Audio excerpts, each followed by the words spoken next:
Mrs. Twit gets a stretching. Mr. Twit led Mrs. Twit outdoors where he had everything ready for the great stretching. He had 100 balloons and lots of string. He had a gas cylinder for filling the balloons. He had fixed an iron ring into the ground. "Stand here," he said, pointing to the iron ring. He then tied Mrs. Twit's ankles to the iron ring. When that was done, he began filling the balloons with gas. Each balloon was on a long string, and when it was filled with gas, it pulled on its string, trying to go up and up. Mr. Twit tied the ends of the strings to the top half of Mrs. Twit's body. Some he tied around her neck, some under her arms, some to her wrists, and some even to her hair. Soon there were 50 colored balloons floating in the air above Mrs. Twit's head. "Can you feel them stretching you?" asked Mr. Twit. I can, cried Mrs. Twit. "They're stretching me like mad." He put on another 10 balloons. The upward pull became very strong. Mrs. Twit was quite helpless now. With her feet tied to the ground and her arms pulled upward by the balloons, she was unable to move. She was a prisoner, and Mr. Twit had intended to go away and leave her like that for a couple of days and nights to teach her a lesson. In fact, he was just about to leave when Mrs. Twit opened her big mouth and said something silly.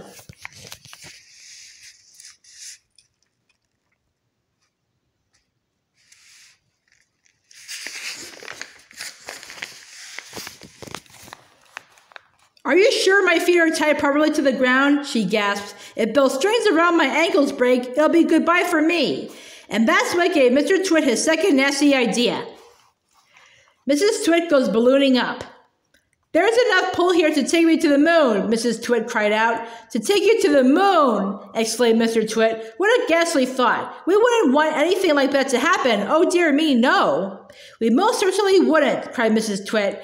"Put some more string around my ankles quickly. I want to feel absolutely safe." "Very well, my angel," said Mr. Twit, and with a ghoulish grin on his lips, he knelt down at her feet. He took a knife from his pocket, and with one quick slash, he cut through the strings holding Mrs. Twit's ankles to the iron ring. She went up like a rocket. "Help!" she screamed. "Save me!" But there was no saving her now. In a few seconds, she was high up in the blue sky and climbing fast. Mr. Twit stood below looking up. "What a pretty sight," he said to himself. "How lovely all those balloons look in the sky. And what a marvelous bit of luck for me. At last, the old hag is lost and gone forever."